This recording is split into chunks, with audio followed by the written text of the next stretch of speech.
இயேசுவே உம்மை ஆராதிக்கின்றோம், எம் வாழ்வை உமக்கு அளிக்கின்றோம், உம்மை அன்பு செய்கின்றோம்.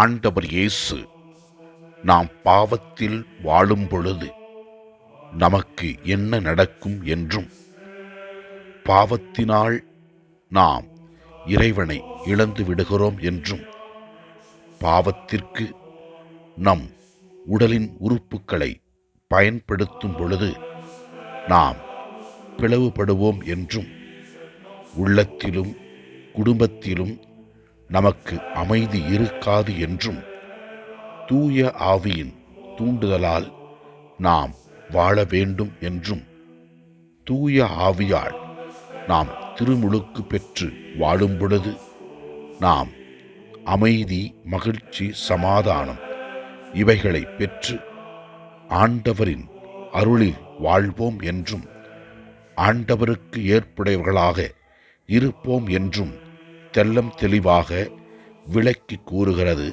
இன்றைய இறை வார்த்தைகள். இறைவா, நீர் எங்கள் மீது வைத்திருக்கிற அளவு கடந்த அன்பிற்காகவும், நீர் கொடுக்கின்ற இறை வார்த்தைகளுக்காகவும் நாங்கள் உமக்கு நன்றி கூறுகிறோம்.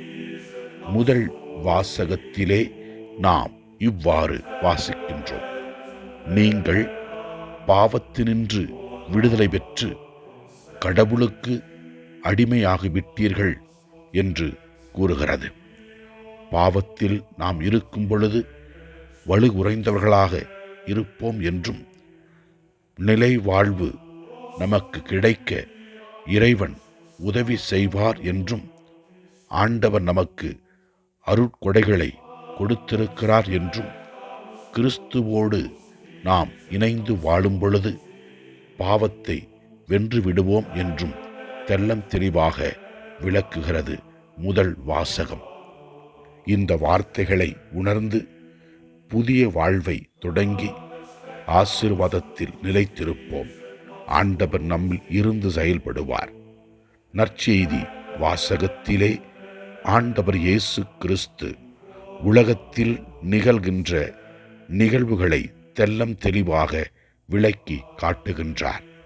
குடும்பத்திலும் நம்மிடத்திலும் அமைதி இருக்காது என்றும், நாம் திருமுழுக்கின் மக்களாக வாழ வேண்டும் என்றும், தூய ஆவியின் வெளிப்பாடை இயேசுவின் திருமுழுக்கில் வெளிப்படுத்தினார்.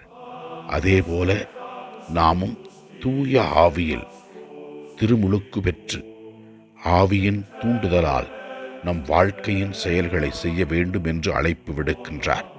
எனவே ஆண்டவரின் அருள் பிரசன்னத்தில் இருக்கிற நாம் இயேசுவின் அன்பு சீடர்களாக தூய ஆவியின் தூண்டுதலால் வாழ்வோம். ஆண்டவரை நோக்கி ஜெபிப்போம். எல்லாம் வல்ல இறைவன், தந்தை, மகன், தூய ஆவியார் நம் ஒவ்வொருவரையும் ஆசீர்வதிப்பாராக. இயேசுவுக்கு புகழ். மரியே வாழ்க. ஆமென்.